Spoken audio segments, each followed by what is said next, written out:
I'm just so excited today sa pinrepair ko ni Lord para po sa atin. And last week po, we've talked about the church vision, why vision is very much important, which because hindi po yung ating Vision Sunday. Again, every first Sunday of the year, we will be having our Vision Sunday. Ano po yung word ni Lord para sa atin? Na mga sinihirin po pala, mag-flow. Alright? So, yung word po sa atin ng Lord for 2026 is the word faithfulness. Sabihin nga po namin, faithfulness. 1, 2, 3, faithfulness. Sabihin mo sa katabi mo, faithfulness. Di ba nagkape? Bigyan ng kabupunin mo na nag-cheat. Okay. So, nangyari yung faithfulness na word yun. It's with 1 Corinthians chapter 4, verse 2. Sabi dito, now it is required that those who have been given a trust must prove faithful. Now, ito yung challenge. So, may isa to me, correct me, para tayo sa pictures niya yun. Kaya na yung memory bird. So, I challenge lang. So, memorize natin the 1 Corinthians chapter 4, verse 2. So, sabay po tayo out loud. Kasi alam niyo ba yun? Na madali mo mag-memorize pa out loud sinasabi isang bagay. Tama ba? Yung mga nag-pitch dito, yung mga nag-present dito, you don't want to talk to the pa. So, ready, out loud. Masahin, sumula tayo sa out, ready, and fire. Shadow, ready. First, okay, in the challenge, yung boxing gear, kung sa big points to, ha? Di ba ka rin labas kung hindi ako bisado? Tayo din po wala kasi. O, musta din mamata na rin. Sige nga, tingnan natin. Kung madali kayo kabisado, kung sabi mga kaisade, ready, sabay-sabay, and fire. Sports. Given a past, Yun na nga ba sinasabi ka lahat? Danda mga nagtalas. O, memorize siya na makakatulong sa inyo. Mamaya ko na explain ko paano ibig sabihin niya. Okay, yung mga walang nagpupuhat sa likod, guys, meron pa po sa harapan. Okay, nakikita ko meron pa pong ibang nag-aantay ata ng seats. See, may requirements Lord po sa atin. And gusto ko pong masalo niyo po ito today. Okay?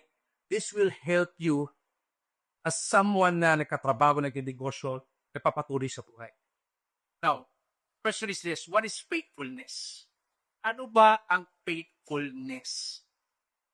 According to leadership and character research, ito po, na nakita ko po yung faithfulness po pala is not just one trait. It's a collective character qualities. So ito po yung mga words na yon na somehow, of course, makikita natin, may synonyms po sa word na faithfulness. Number 1 is loyal. Anong? Loyal ka ba?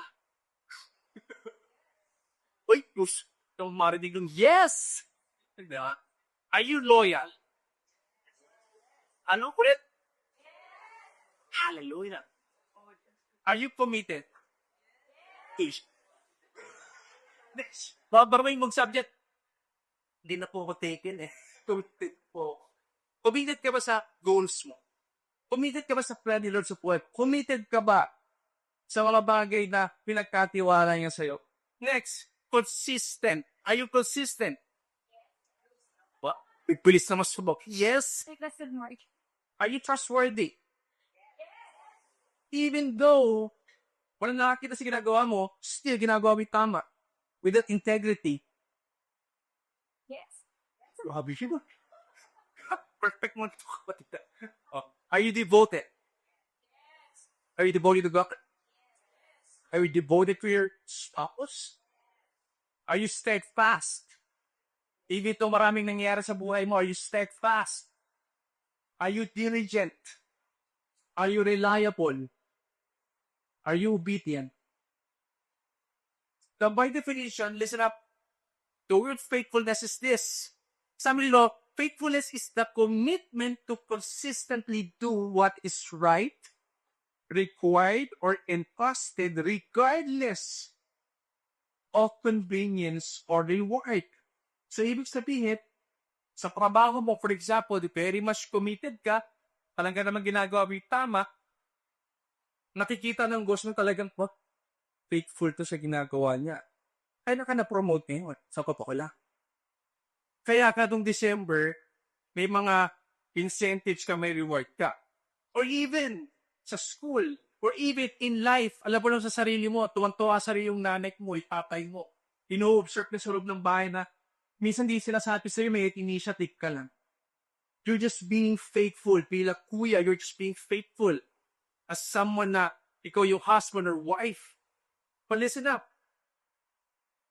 When it comes to the Bible, sa perspective ni God, ano pa yung view, ano pa yung picture ni God when it comes to faithfulness? Watch this. Faithfulness sa mata ng Panginoon is this. Doing what God asked with what He gave, where He placed you for as long as He requires. Tanong, alam mo ba kung ano yung bagay na ina-ask sa'yo ng Panginoon? O bagay na pinapagawa sa'yo ni God? Alam mo ba kung ano yung mga pinigay sa'yo ng Panginoon for you to utilize? Are you aware of that? Yes, please. Titignan natin mamaya kung talagang yun pa talaga yung ginagawa mo. See, 2 years back, I read a book by John Bevere. Ganda ng book na to. It's called X. Actually, I highly recommend this. Some of you guys na nagkaroon nito, I think, abigyan ko.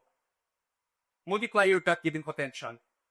Found out through this book by Jack Levere that yung faithfulness is tied to this specific word by definition. Nagulat ako.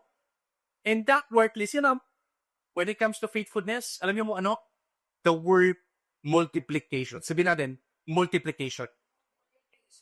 Parang hindi kayo kumain. 1, 2, 3, fire. Multiplication. Since dito, gusto mong multiply yung bagay na pinagkatiwala sa inyo, taas ang kamay.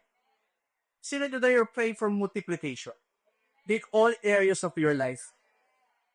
Now, makinig ka dito sa pag-uusapan natin kasi ito yung principle ni God. That's why I want to preach today. If you're writing, bigyan ko sa notes yung cellphone because this will help you. Title of my message is this, the principle of multiplication. Sabi natin, the principle of multiplication. Tignan natin sa Bible kay Jesus Himself. Ano ba itong sinasabi nating principle ng multiplication? Let's go, of course, to the parable of the talents.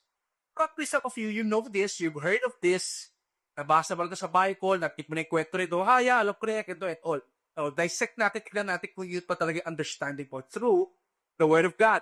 Let's go to Matthew's perspective in Matthew chapter 25, verse 40 to 29. Simula tayo dito sa verse 14. Let's read all together. Sabi na, for it will be like a man going on a journey who called his servants and entrusted to them his property. To one, listen up. He gave 5 talents, explain kayo mamaya, which yung Greek word po niya is talaton, to another 2, to another 1. Now, watch this. Listen up. To each according to his ability. Then, he went away. Alam niyo po yung word na talenton, yung talents po dyan, para po mas panintindihan natin, the Greek word yan is talenton. Ito po yung tamang context ko para po muna natin the Bible. Meron po talaga context na kailangan po natin maintindihan. Refer to a large unit of weight used in money. So, type po ni Jesus, pag sila yung magpalit, pera po ang pinag-uusapan dyan. Usually silver and was one of the highest monetary units of their day. So, ibig sabihin, yung 1 talent of silver, para po mamalawa natin, roughly mga 75 ounce po yan. If i-convert po natin, roughly po sa dollars, present time, ito po halaga niyan, $18,000. Malaki. Tama ba? Anong ibig sabihin? Dito, tinutukoy ko ni Jesus, well, this is a parable, hindi po ito literal, but it is symbolic. Si Jesus, when He entrusted to you something, hindi yan basta-basta. Laro mo natin? May weight yan. Mahalaga yan. Laro naman natin? Hindi yan bagay na pinigay sa'yo, tapos, ay, thank you God. May purpose yan kapag gusto ko makuha mo today. Now, explain ko lang. Sino ba yung mats? Sino ba yung Sir Mats? Ano ba yung purpose of talents? Now, the man, of course, si Jesus mo nagsasabi ng parable na to. The man is Jesus. Yung servants ko, listen, it's you and me. Sabihin mo sa atin mo, it's you. It's not, it's you. Yung talents ko, sabi dito, is that to each according to his ability. Alam niyo ba, because of social media nowadays, this is the reality. We take to compare ourselves to others. Tama? I've heard before na may mga bata ngayon, pag tinanong mo, ano yung dream mo? Alam niyo kung ano ito sinasagot nila? To be a vlogger. Dati pag tinanong mo nung mga old times, anong dream mo? To be a doctor. To be an engineer. Ngayon, iba na. Ano lang gusto mo? To be a vlogger. Bakit? Kasi fast money ngayon eh. Right? So, sa Facebook, pwede ka na kumita kagad. Like Facebook, actually, nag-live selling ka nga lang. Kumikita ka na eh. Tama ba? So, point is that, iba na yung generation na ginagalawan natin ngayon. You see, 2,000 years ago, si Jesus himself left us building something na pinagkatiwala sa atin, which is his kingdom. Why? Because babalik mo siya. He will return. And I believe he is coming as fairly. Paano mo bukas na? You will never know. The Bible says, wala pakakala. Sa blink o kanay. Pagugulat ka na tayo. May trumpet, may bumababa sa kalangitan. Anong ready ka ba? Langitan ni Noah, pinapilit ni God si Noah ng boat, ng ark. Sorry, ark, hindi pa boat. Yung mga tao nagtatawanan. Yung mga tao parang sinasabi sa ang sino, kinagawa na. But one day, God allowed you a heavy rain that causes a massive flood. Wipe out. Makapasok lang na yung gusto makapasok na Panginoon. Point number 1, and I want you to write down is this. God entrusts by ability but requires responsibility. Si God may in-entrust po sa ating lahat. Iba-iba po tayo. Some of you magaling ka sa cards. Some of you magaling ka sa graphics. Some of you magaling ka po at some of you good communicator ka. Some of you, ibang klase lang takbo ng isip mo. Brilliant. Some of you, athletic ka. Some of you, sobrang pait mo lang talaga na talagang lahat ng tao nakakausap na i-encourage through you. We all have different giftings. We all have different talents. Unique ang pagkaka-design sa'yo ng Panginoon. Kaya ka you matter in this world. That's why I don't believe doon sa mga tao nagsasabi, doon sa mga nadidepress, wala na akong pag-asa, wala akong kwenta. Alam mo bakit mo nasabi yun? It's because for the longest time, pinaniwalaan mo yung sinabi ng nanay mo eh. Sobrang galit niya when you worry ako. Sinabi niya sa'yo, alam mo, tay, wala akong pag-asa for the word. Wala ka nang pag-asa. Tubakak man. May isa po kaming ang ginawa ng team meeting about it. May isang lalaki. Tanda na niya, I think he was already 55 years old. Turning, na siya, senior na siya. Lumapit siya sa akin, sinabi niya sa akin, alam niyo po, Sir Chris, yung sinabi ko to sa kanya, sinabi ko to sa kanila. For the longest time, patay na yung tatay niya. Sabi niya sa akin, tumatak sa isip niya, sa puso niya, na TNGA sa. Kaya, lagi niya ni-exert siya sobrang effort sa work, sa family, kasi feeling niya, lagi siya short. Hirap na hirap siya. That's why, I want you to see, kasi God, bawat isa sa atin ay pinagkatiwala po siya sa atin. Luke chapter 12, verse 48-5. 48b. Everyone to whom much given, him much will be required. May requirement po ang Panginoon sa atin. From him to whom they entrusted much, we will be demanded more. Sabi sa Bible. Some of you, na-promote ka, Some of you, nabigyan ka ng opportunity na gawin to. Are you doing your part in terms of that door na binuksan ng Panginoon sa buhay? Pinagpubudihan mo ba? Some of you, nagkaroon ka ng anak this year. Pagdal mo nag-pray. Some of you, nakapangasawa ka this year o last year. Pagdal mo nag-pray, single ka. 45 na, pumasok pa. Praise the Lord sa thermometer, Lord. Hindi na sa calendar, pero sa thermometer. Kamusta? Yung pag-steward mo doon sa minagkatiwala ni Lord sa'yo. Write this down. In God's kingdom, He calls us for stewardship, not ownership. Listen to me. Sa mga nag-inegosyo, listen up. Whenever we do our dedication sa mga business, pinapaalala po namin sa mga negosyante, sa mga leader, that they are told to steward what God had entrusted them. Naunawa natin? Si Regional katrabaho sa corporate world task ko. Corporate. Hallelujah. Nasa sales ka. Sino dito, nasa loob ng bahay, housewife, ganon and all, wala.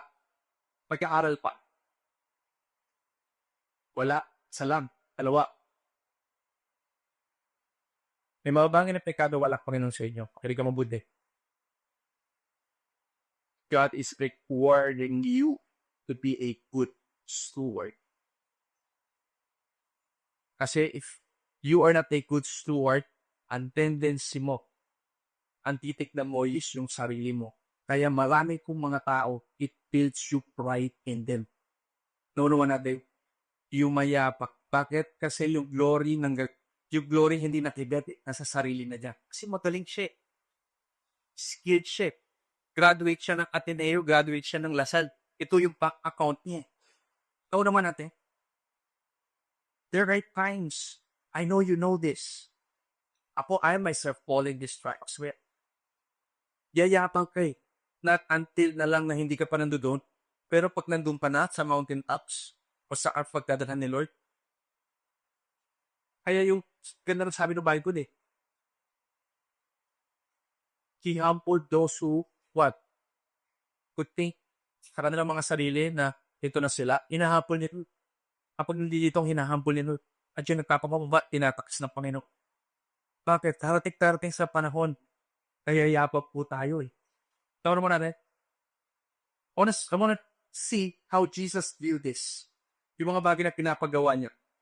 See, we're able to do something. Sabi ni Jesus, ang ganda. Able to do. Sabi ni Jesus, we are called to do something. John 4:34. See, sabi niya, my food, said Jesus, is to do the will of Him who sent me. And to finish His work. Even Jesus Himself. Nung nandito siya, nagkatabang tao. Nagugutom siya, kumakahintig siya. Pero sabi niya, my food, hindi yung tinapay, hindi yung buffet, hindi yung lechon, is what? To do the will of Him. Alam niya yung pinapagawa ng Diyos sa kanya. Kaya siya, napapush iyo, pinapagawa ng Diyos. Tanong, ano ba yung pinapagawa ng Lord sa iyo? Kasi if not, listen, importante ito. If not, mangyayari dyan, manghihina ka. Kaya by this reminding, when you're not doing the will of God, it eventually weakens you. If hindi mo kinagawa yung will ni Lord sa buhay mo, manghihina ka. Kaya some of you, kung galang hindi mo alam yung purpose mo Kasi hindi mo rin siya tirapan ng muna. Pangalawa, hindi mo rin naman gagawin. Kasi marami kang gusto na gawin sa buhay mo na, Lord, tsaka na po. Ako po muna. And some of you na maaaring matagal na Kristiyano, are you doing the will of God in your life? Baka kaya tumaping sa Lord na lagi ka ng itila, it's because you're not doing the will of the Father. It is a food. Sabi ni Jesus, it's like a food. So, hindi mo siya ina-apply sa buhay mo. Hindi mo ina-apply yung salita ng Diyos sa buhay mo, manghihina at manghihina ka. Amen? Kasi pag ginagawa pa yun, lalakas ka. Sino dito gusto mong gawin yung pinapagawa ng Lord sa buhay? Gusto mong magapan ng Lord? Amen. Lahat po tayo. That's why this is an encouragement to all of you as I say this. Magawa po yung pinapagawa ng Diyos sa buhay. yung fulfillment, kakadibala. Sa totoo lang. It gives meaning. Alam niyo, kahit hirap ka, yung hirap ka from the inside it out. Fulfilled ka lang. Kasi alam mo what audience, hello, dapat please mo lang si God. You're just pleasing God, not men. Kaya maraming, may please. Manamit na i-conform dun sa fact na yun. We always keep pleasing other people. You are having a hard time to say no to them. Because why? You're not doing the will of God in your life. Ikaw na mga kunamit. When stewardship is not clear, ownership begins, then pride follows. Tuloy tayo, verse 16. Sabi dito ni Jesus, he who had received the 5 talents went at once. Gusto kong matandaan niya kong verse na to, went at once and traded with them. And he made 5 talents more. So, verse 17, also he who had the 2 talents made 2 talents more.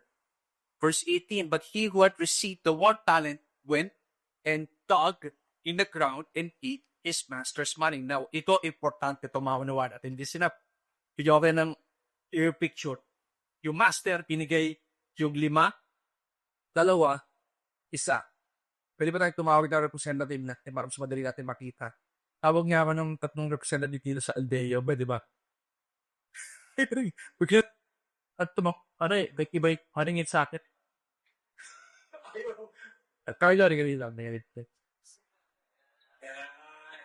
Ito, bibigyan natin ito yung 5. Alit na ito eh. Ito, sige, tayo ka dyan.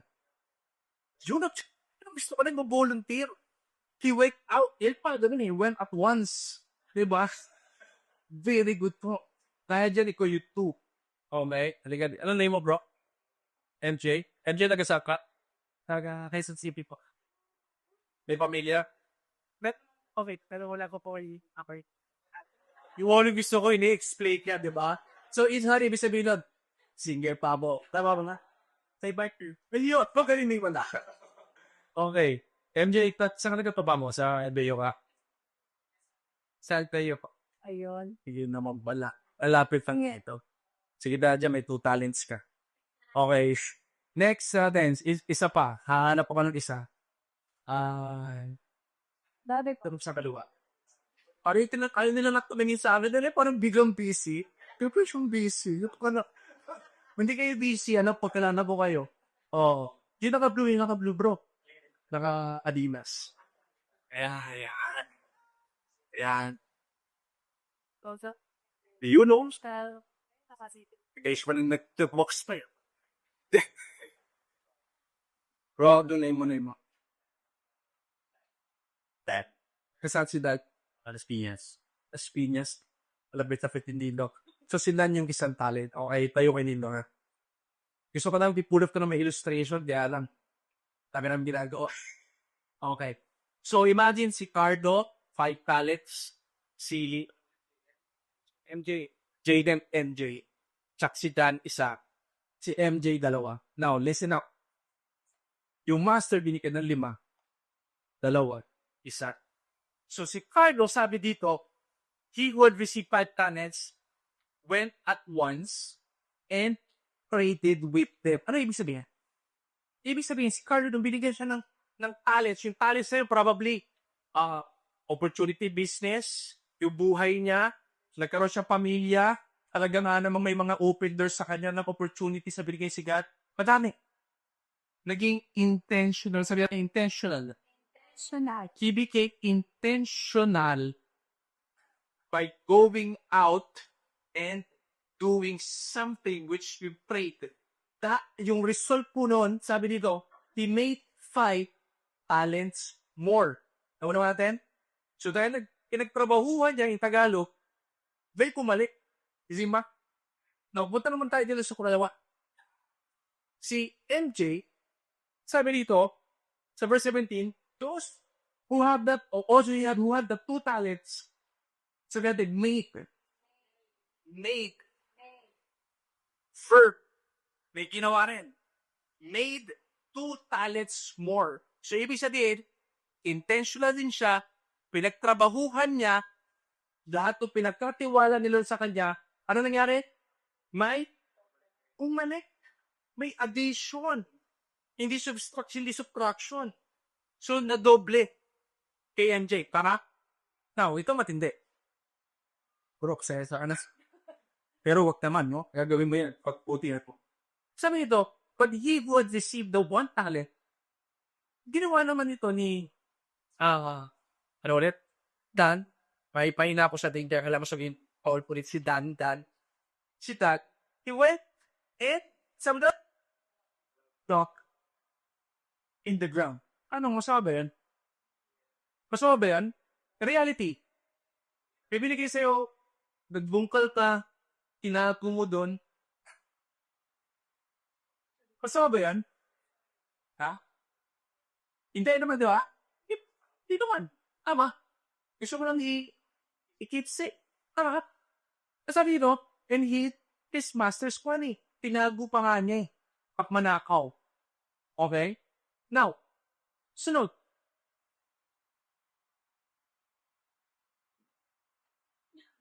Ay, lumabas. Okay. Sunod. Ay, lumabas.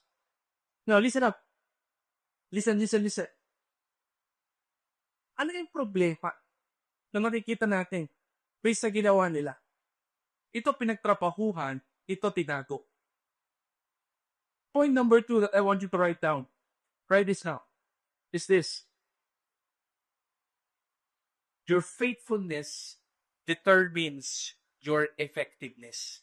Sabihin natin, your faithfulness determines your effectiveness. See, God allows diverse methods. So, pakikita nyo. Notice, si Carlo nag-trade. Hindi to codex, ha? Okay? Nag-trade. Ibig sabihin, meron siya ibang strategy para mag-multiply o para magkaroon ng addition. Doon sa pinagkatiwala sa kanya. Nauna mga din, siya, hindi sinabi ko kung anong ginawa niya, pero pinagtrabahuman niya. Ito tinago. So, meron silang diverse methods na in-apply for them na mapalago yung bagay na pinagkatiwala sa kanila. Nauna natin. Kasi bakit punto sinasabi? Listen, alam pa na sa sarili mo may pinagkatiwala sa'yo si Lord eh. Ang tanong, may ginagawa ka ba dun sa bagay na yan? God had given you a talent. Saan mo ginagamit yung talent? You're giving you ring. Patalino ka. Subakonodi ka. Well, sa'yo mo na, gusto ko na lang quote setter. There's nothing wrong with that. But point is this, you know, may bagay na nilagay sa'yo si Lord. Special. No may weight. But are you doing something about it? Do you even pray? God, paano ko gagawin to? Binigyan nila the opportunity, you have certain large money sa back up mo. Do you help other people? Are you being generous? Or some maring sobrang blessed ka with friends. Sobrang blessed ka with family. Ano? But what I'm trying to say is this. May nilagay si God sa'yo na nire-require niya yung stewardship mo. Nakuha natin.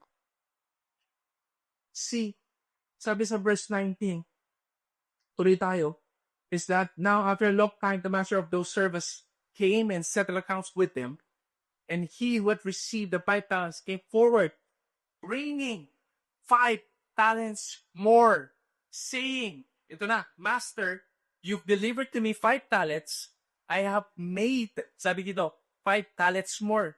So, nung dumating yung master, bumalik na. Kasi umalis yung master eh. Bumalik na. Siya mismo yung lumapit. 10 na po ito. Bumalik yung master, yung 2, 4 na po ito, do the math. Pagdating doon sa isa, ang sabi dito, and he also who had the 2 talents came forward saying, Master, you delivered to me 2 talents, here I have made 2 talents more. Verse 23, his master said to him, well done, my good and faithful servant. You have been faithful over a little, I will set you over much. Enter into the joy of your master. Servant 1, well done, my good and faithful. Saan yung faithful? Faithful servant. Alright? Oh, servant number 2. Ano sabi? Well done, my good and faithful servant. Napag-trabahuan din, napalago nila eh. Ano sabi sa number 3? Sa pangatlo? Apagan ninyo. Kaya nga dito, point number 3 daw, correct down. Practice down. Faithfulness is God's qualification for multiplication. Faithfulness, tandaan nyo ito mabuti. Point number 3. Faithfulness is God's qualification for multiplication. Yung requirement for you to multiply is yung word na faithfulness. See, we keep on hearing this properly. Yung faithfulness leads to fruitfulness. Proverbs 28:20, I'll show you. Sabi dito, a faithful person will be, lakasan natin, will be, sino dito gusto mo maging blessed ka this year? O for the rest of your life? Then, be a faithful person. Amen? But one eager to get rich, ito talagang pangarap mo eh, yumaman. Ay masama ba doon? Wala. Pero if you are eager to a point, parami ka nang natakakatawa at hindi tama puso mo, will go unpunished. At ito sinasabi ko, iba ang standard ng Panginoon sa standard mo, kapatid. Kailangan mo maunawaan niya. Ibang standard ni God sa standard mo. Maaaring ikaw sa sarili mo, pinupursu mo lang naman yung pangarap mo, yet you know, marami ka nasasagasakak ka, wala kang pakialam. Basta ma-reach mo lang yung bagay na gusto mo. Hindi maganda yun. Ano wala rin? Verse 24. He also had received the 1 talent, came forward.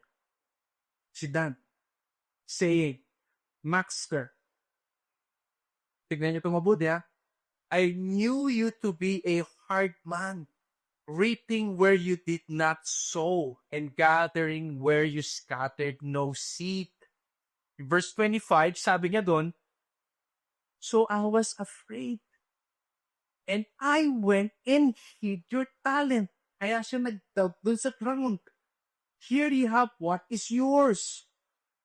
Ang ganda nung sabi ni John Devere, explain ko lang doon sa book, sabi niya is this, I've noticed that the one of the primary stumbling blocks to fruitfulness sa ating lahat is not knowing, listen up, not knowing God's nature. When we perceive Him incorrectly, it often fosters what's behind failure to multiply. Anong word yun? Fear. Ano ba? Ano ba? Pag hindi mo nauunawaan yung attributes ni God ng tama, yung character ni God ng tama, madalas, mapanguuna ka na fear.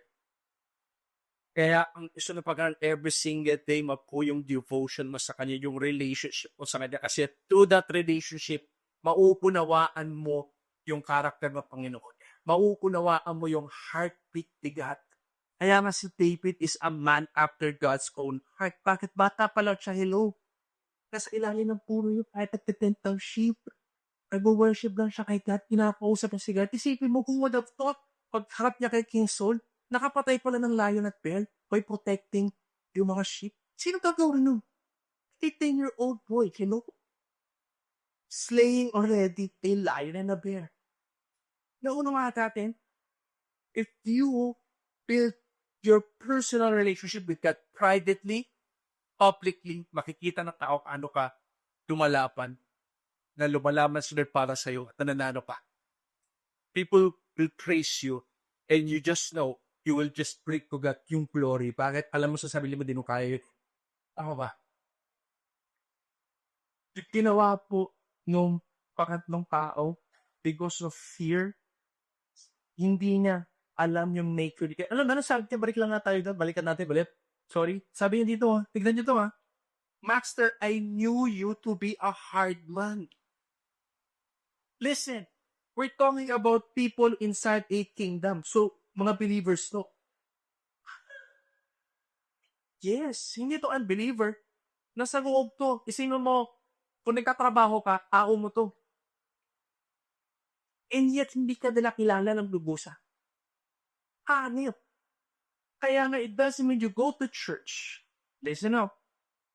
Lubusan mo na kilala talaga si God. Kaya nga, from glory to glory, kaya nga yung Bible, meditate on it day and night. God is encouraging us to grow. To grow. Kasi gusto niya mapunawaan mo yung pagkatao niya, yung persona ni Lord sa buhay mo. Paunawan mo natin. Kasi if not, just like Peter, when Jesus told him, ang sinabi niya, nag-ulat siya sa God, gusto kayo makalakad. Then, ano nangyari? Nakalakad siya, tama? He went out of his comfort zone. Mga kapatid, thank you. Palaban naman natin sila. Kasi nabilang ko mag-inog na yung struggles. Nakalakad si Peter, when he get out of his comfort zone, nakalakad siya. We all know the story. Reason way. Na wala yung focus kay Jesus. But you know what? Isa cause nun kung bakit siya na-distract. Fear. Ikaw ba ni? Fear. Takot ka. Kaya kaya mong gawin yung pinababa ng Lord sa'yo, takot ka. It's an initial response naman din talaga as human being. Kasi hindi natin nakikita kung ano yung paparating. To be honest with you, I've experienced that so many times in my life. Eh, di ko natutunan yung dahil ko sinasabi ko, yung pikit mata ka lang susunod sa Lord. Kaya, ko yung you just walk by faith, not by sight. Kasi once tignan mo yung mga bagay, madi-discourage ka agad, my friend. Kasi hindi talaga siya madali. O dahil naninintindihan mo yung character ni God, mabibuild it fast more than fear. O naman alam mo lang kasama mo siya.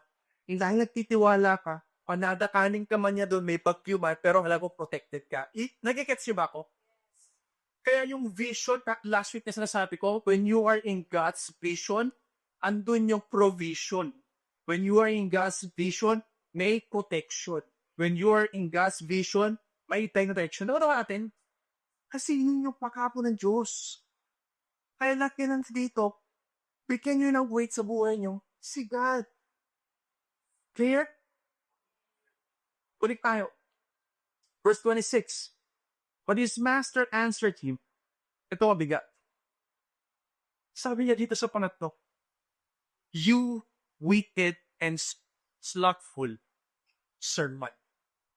You knew that I reap where I have not sown and gather where I scattered no seed. Then you ought to have invested my money with the bankers, and at my coming I should have received what was my own with interest. Sana na lang dilagay ko sa bangko. May interest pa. So, ito na nangyari. Take the talent from him and give it to him who was the 10 talents. Point number 4 that I want to write down. God can transfer what you refuse to measure. Ulitin ko. God can transfer what you refuse to measure. Ibig sabihin, God can move what you refuse to improve. Alam niyo ba yan? Yung bagay na meron ka, na wala ka. Sino din naranasan mo na yun? Yung meron ka na wala ka. Pasang kamay. Biningit. Ang kini ko biningit sa nila tamang tao, pero wala. Alam, papaya ako sa pag-ibig ito.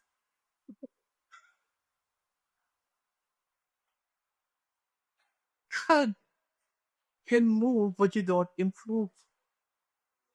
God can transfer what you refuse to measure. Balikan natin 29. Watch this. Sabi na, for to everyone who has will more be given. And he will have an abundance, that multiplication. What? From the one who has not, even what he has will be taken away. Don't know natin. What's like one? Listen, church this year, I believe God wants us to start right. Tama puso mo, tama mindset. You get what I mean? It is a reminder to all of us, even I myself. While I was preparing this message, malay ko ba na yung papapreach ni God sa atin? God is reminding me as well. Kaya minsan, nagkakalit tayo sa Panginoon sa mga bagay na nawala sa atin. Anong napagkatiwalaan? Yung point na you just play safe because you rely to your own understanding. You didn't ask God, ano pang gagawin ko, Lord, sa pera na pinagkatiwala ko? Kani man ang iyong, God, yan laki ng blessing ko, Lord. Commission. Last year, God. Did you ever ask God what to do sa bagay na yun? Some of you, maaaring quit 25. God has blessed you so much financial. But did you ever ask God what to do on your finances? Or hindi? Kasi the reality is, minsan, bago pa natin makuha, nasa isip pa na ko anong bibili. Tama ba? Anay ko. Anay ko po. Tama ba? Minsan, bago pa pumasok sa mga kamay mo, naggastos mo na sa isip mo. Naubos na. This is something that God is teaching me as well. Anong bagay na pinapaalala sa atin ng Diyos ngayon? Na before you act, you ask God. Kasi He knows what's best for you.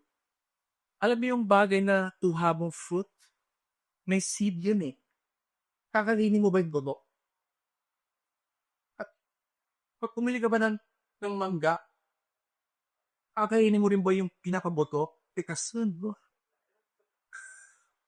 Ay, di ba? Ano gagawin mo doon? Usually, tinangapan natin. But you see, pag itilagay mo sa ilalim, tinanim mo, ano mangyari? Tubo. Pag some of you, God is teaching right now how to plant seeds as well. Through generosity. Through helping other people. Generous ko sa iba, pero di ka generous sa kapatid mo. Aray ko. Hindi ko muna ng laman. Hindi ko parang kuminda. Hindi ko alam kung sino yun. You get what I mean? At sometimes we tend to neglect yung mga tao sa paligid din natin. Kaya sila rin, pahari, di naman lagi yun ang disop na tamawala sila. Baka na-devalue mo. Ako ba? Yung trabaho mo, naging complacent ka. Yung relationship mo, naging complacent ka. Complacency, somehow, yung nangyayari na sa third na servant, you just want to play safe. Kaya yung ilago doon. Just want to relax, not to work and be intentional about it, just like the first and second one. Pangalawa natin, the point is that God is serious about the work to His kingdom. The last man, he was thinking about himself. Iba po yung standard ni Lord.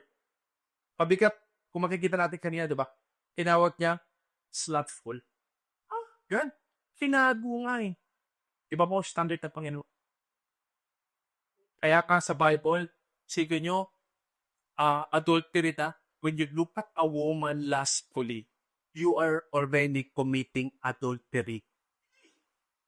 Pero sa standard ng tao, kailangan may mangyari muna physically. Tama? Law of the land. Pero yung law ni God, different. Tumingin ka pa rin ng lustful sa babae. May asawa ka na. You are committing adultery. Even vice versa. Ganun din naman sa babae towards a man. You know what I mean? Kaya ako, I want to encourage you guys. Huwag ka na this year, you go out of your comfort zone. Stop pacing doon sa lumalan ko sa Instagram po na verse of the day. Start reading your Bible. Okay mo ba yun? Kasi you will see beauty na plano ni Lord sa buhay mo, abadi.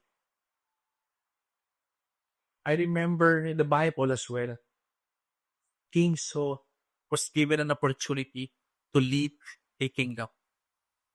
But because of his disobedience to God, ano nangyari sa kanya? He died. Dito pumasok si David. At a very young age, God said to Samuel, "Putak sa bahay ni Jesse, you will anoint the next king." Nag-line up yung mga kapatid, 10. Ang lalaki at titikas sa mga pangangatawan. Pero sabi ni God, He is not looking on the outward appearance. Nasaan yung isa pa kanak? Ando doon, nagdatindang sheep. Pinatawag ni Samuel. Pumunta. Ang liit na bata. Yan ang iyanon ko. Why? Because God said, I'm not looking on outward appearance. I'm looking inside the heart. He is looking inside our hearts. Kaya nga in Habakkuk 2 verse 4 is this, the righteous shall live by his faithfulness. Sabihin nga ulit, faithfulness. You want to be faithful this year? Do you want to be faithful this year, church? Do you want to be faithful this year, church? See, as I end, like all the worship team, as I end, gusto mo pakita nyo yung two perspectives sa parable. First perspective is this. While all of us are still breathing, isa, si God meron siya preparation sa atin. While you are still breathing, my friend, kaya sabi ko kanina, di ba? Sabi sa Bible, teach us to number our days. Because every day is important. Minsan dumikising ka lang. Kasi wala, tumahi ka na. Pero sa Lord, hindi wala lang yun. Alam niyo yung grace? Alam niyo yung word na grace? It is unmerited favor. For it is by His grace you will save through faith.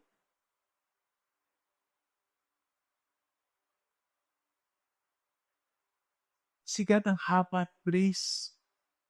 Inaantay ka niya na magbago. Na kaysa atigasan ang ulo mo,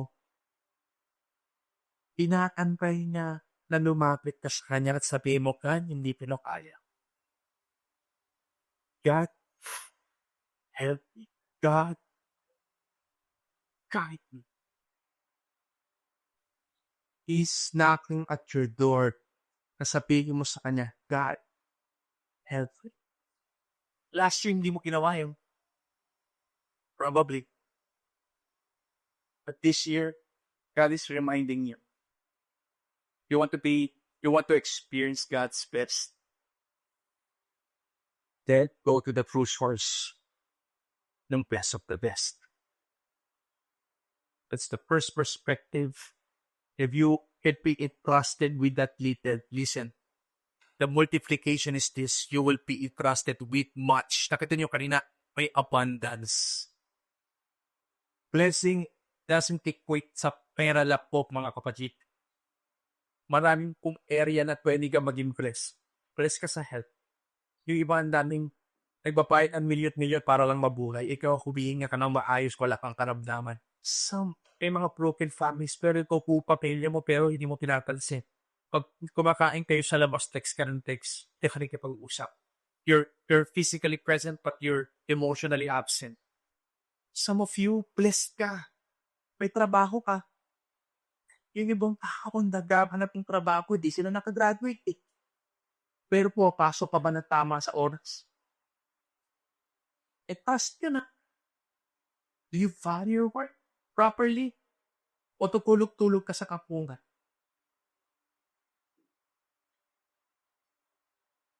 Pinapahalagahan mo pa. Lahat ng pinagkatiwala ng Diyos eh.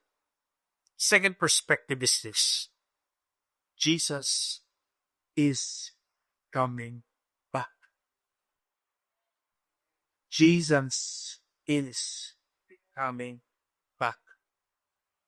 He will return. Just like in the parable. The master will enter in His kingdom. Lahat po tayo haharap sa Kanya. Sa ayaw mo't sa hindi. Talaga ba, Pastor? I'll show you. Let's read this. Sabi dito, in 2 Corinthians chapter 5, verse 9 to 10. In Amplified Version, para makita mo. Therefore, whether we are at home on earth or away from home and with Him, nakita nyo, yung two different things, it is our constant ambition to be what? Pleasing God. For we, believers, will be called to account. Nakita nyo yung binasabi sa parable of the talents? May account ka sa Panginoon. Must all appear before the judgment seat of Christ, so that each one may be repaired for what has been done in the body, whether good ba yan or bad, lalapas sa book of life. Pamasahin sa harap mo yung mga bagay na ginawa mo kung hanggang saan ka man nabuhay. Hanggang ilang taong ka man nabuhay. Nabuhay ka na 60, 70, 50, 40, 90. All the years of your life. I-account din sa'yo. That is, each will be held responsible for his actions. See? Purpose, goals, even the motives, the use or misuse of his time, opportunities, and abilities. Lahat po yan i-account sa atin ng Panginoon.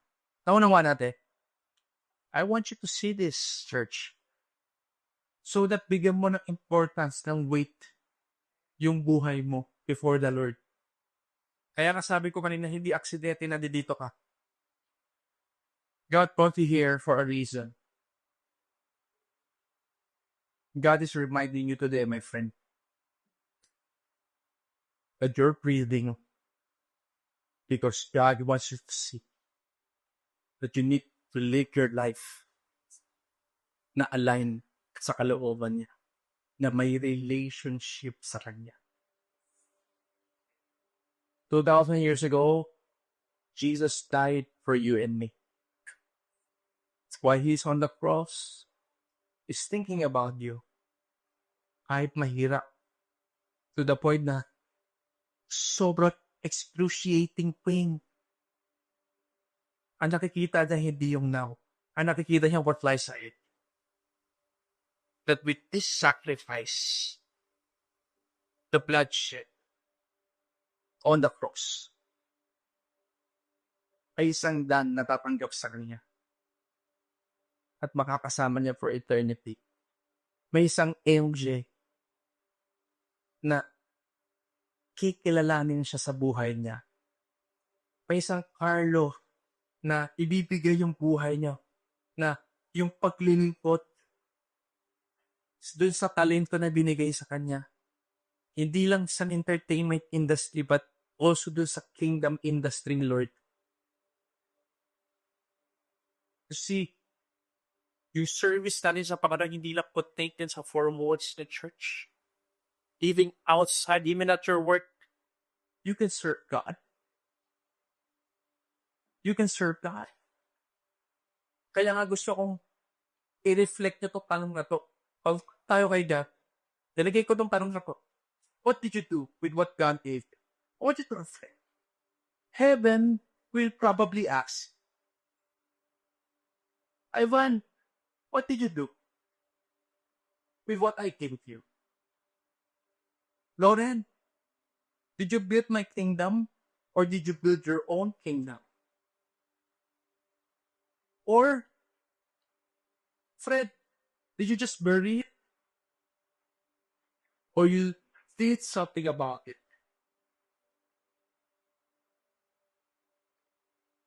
I want you to reflect, church.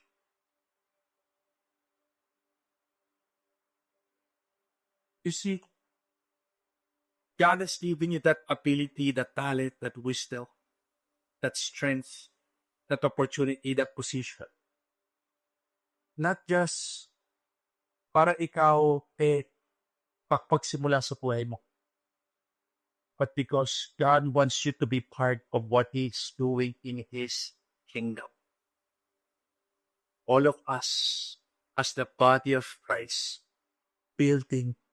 Ang dami nangangailangan ng freedom. Ang dami nangangailangan ng saving. We can all just go back at home. Uupo tayo, kakain with the family. Papasok the next day. Every single day, same routine. Pero po walang nakanlak sa'yo today. I pray that God will speak to you even sa normal day. It's hard to do something that hindi mo nauunawaan completely. Because why? It will always fall on the point of obligation, not in a point of devotion and compassion. Pag hindi mo nauunawaan yung isang bagay, gagawin mo lang siya kasi sinabi sa'yo, parang boss mo, di ba? Magtrabaho ka. Magmanik ka pag linggo. Hindi mo nauunawakan. Di po yan. Tapos ba lang ang ginawa ng Patrick Darling? Umornik po, rope na work. Pero pag naunawakan mo, na kaya wala kailangan magmanik kasi may mga opportunities rin na kapdating doon na magkuli pa kabeta ka pa rin. Sana like, not until maunawaan mo siya completely. And freely, gagawin mo yung isang bagay without anyone telling you. Nandun yung intentionality. Ganun yung dalawa na tali na servant. Si Carlo tsaka si Edric. Naunawaan nila kasi. They know. They know. They know the heart of the master.